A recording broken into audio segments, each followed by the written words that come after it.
মেহেককে নিয়ে লন্ডনে পাড়ি দিচ্ছে কৃপান, কিন্তু তার আগেই কৃপানকে হাতে নাতে ধরলো গীতা। হ্যাঁ বন্ধুরা, এমনটাই চলেছি আমরা গীতা এলএলবি সিরিয়ালের আজকের পর্বে। শুরু দেখতে পাচ্ছি অধরা বলতে থাকে পড়শিকে, পড়শি কাল তুমি কোর্টে আমাদের হয়ে সাক্ষী দেবে। তখনই পড়শি বলে ঠিক আছে সাক্ষী দেবো, কিন্তু তার আগে আমার পা টিপে দিতে হবে। তখনই অধরা বলে ঠিক আছে পা টিপে দিচ্ছি। আর বলে পড়শি কাল সকাল সকাল তাড়াতাড়ি উঠে আমাকে লেবু জল দেবে, বুঝেছো তো অধরা? অধরা বলে আমি বেলা 11টায় উঠি, সকাল সকাল উঠে তোমাকে আমি লেবু জল দিতে পারবো না। পড়শি বলে ঠিক আছে তাহলে আমি কোর্টে সাক্ষী দিতেও পারবো না। অধরা বলে তোমার ওই লেবু জলে না আমি বিষ মিশিয়ে দেবো। পড়শি বলে মিশিয়ে দাও না, বড়বাবু ঘন্টায় ঘন্টায় আমার খবর নিচ্ছে, আর তারপর দেখো তোমাদের অবস্থাটা ঠিক কী হয়। আমি বলে দেবো যে মিনু হত্যাকাণ্ডের মামলায় তোমরা জড়িত রয়েছো, আর তারপর আমার যদি কোনো কিছু হয় তাহলে তোমাদের এক্সট্রা শাস্তি আছে। তখন অধরা বলে ঠিক আছে আর কথা বাড়িয়ে লাভ নেই, তুমি ঘুমিয়ে পড়ো। তারপরেই পড়শি ঘুমিয়ে পড়ে আর পড়শির পা টিপতে থাকে অধরা। থেকে গীতা বড়বাবুর কাছে যায় আর বড়বাবু বলে অগ্নিকন্যা একটা খবর আছে, আমি খবর পেয়েছি যে কৃপান আর মেহেকের নামে একটা টিকিট কাটা হয়েছে, আর সেটা বিশাখাপত্তন থেকে পুরো মুম্বাই যাবে। আর মুম্বাইয়ের পর থেকে কিন্তু কৃপান আর মেহেক লন্ডনে চলে যাবে। পুরো গাড়ির নাম্বারের ডিটেলস ট্র্যাক আমার সমস্ত কিছুই করা হয়ে গেছে। গীতা বলে বড়বাবু যা করার তাড়াতাড়ি করুন, আমাদেরকে কিন্তু মেহেককে খুঁজে বের করতে হবেই। অন্যদিকে তো পরের দিন সকালে গীতা অগ্নিত মুখার্জিকে জানায় যে বাবা মেহেক মিসিং, মেহেক কাল রাত থেকে মিসিং, মেহেককে খুঁজে পাওয়া যাচ্ছে না। তখনই সেখানে গিনি আসে, গিনি এসে বলে তুই এটা কি বলছিস কি গীতা, তোর কি মাথার ঠিক আছে? আরে তুই কেন বলিনিস যে মেহেককে খুঁজে পাওয়া যাচ্ছে না? তাহলে তো কাল রাত থেকে একটা ব্যবস্থা করা হতো। গীতা বলে আমি সমস্ত ব্যবস্থা করেছি দিদি, আমি তিল থেকে তাল সমস্ত কিছু করেছি, কিন্তু আমি কোনো মতেই মেহেককে খুঁজে পাইনি। কৃপান মেহেককে তুলে নিয়ে চলে গেছে, আর আমরা যদি মেহেককে না বাঁচা এখন আনতে পারি তাহলে মেহেককে নিয়ে পুরো বিদেশে চলে যাবে, মেহেককে আমরা আর কোথাও খুঁজে পাবো না। বলে গীতা তাহলে এবার কি হবে? তুই বুঝতে পারছিস না যে মেহেক একজন সংসারী মেয়ে, তাহলে এবার কি হবে মেহেকের সংসারটা? তখনই বলতে থাকে বন্নি আরে ওর কি ও সমস্ত কিছু জ্ঞান আছে নাকি? ও দুটো কোর্টে কেস জিতে গেছে তাই নিজেকে ভীষণ মহান ভাবছে।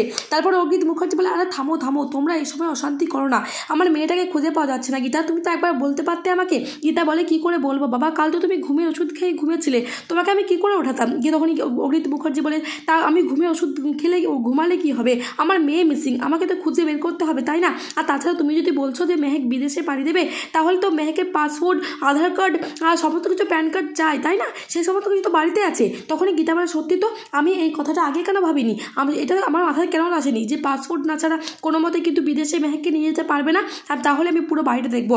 তারপরে গীতা চলে যায় মেহেকের রুমে, আর মেহেকের রুমে গিয়ে বলে খুঁজে থাকে যে মেহেকের সেই সমস্ত জিনিসপত্রগুলো আছে কিনা।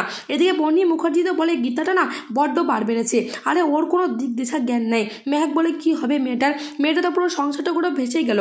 তখনই বলতে থাকে এলিন আরে কিসের সংসার, যে স্বামী কোনো খোঁজ খবর নেয় না, যে স্বামী তাকে ভালোই বাসে না, তার আবার কিসের সংসার? তখন সেখানে চলে আসে অঙ্কিত এসে বলে ভালোবাসি, আমি মেহেককে আজও ভালোবাসি, আমি মানছি যে মেহেকের সাথে আমার কিছু একটা ঝামেলা অশান্তি হয়েছিল, কিন্তু সেটা মিটে গেছে, আমি মেহেককে ফিরিয়ে নিতে চলে এসেছি। তারপর সেখানে গীতা আসে আর বলে অঙ্কিত বলে গীতা বৌদি আমি মেহেককে আনতে চাই, মেহেককে আমি আমার নিজের কাছে আনতে চাই। তখনই গীতা বলে কিন্তু আগে তো আমাকে মেহেককে খুঁজে বের করতে হবে তাই না? আর তাছাড়া মেহেকের পাসপোর্ট আর আধার কার্ড, প্যান কার্ড কোনো কিছুই কিন্তু বাড়িতে নেই, পুরো লকার ফাঁকা, আমি তন্ন করে খুঁজেছি, এই কাজটা বাড়ির লোকের মধ্যে কেউ করেছে। তারপরে গীতা বন্নি মুখার্জির কাছে যায় আর বলে ভালো করে বলুন তো এই কাজটা আপনারা করেননি তো? ইলিন বলে হ্যাঁ গীতা বৌদি, যদি এই কাজটা কেউ করে থাকে তাহলে এই বন্নি মুখার্জি করে থাকবে।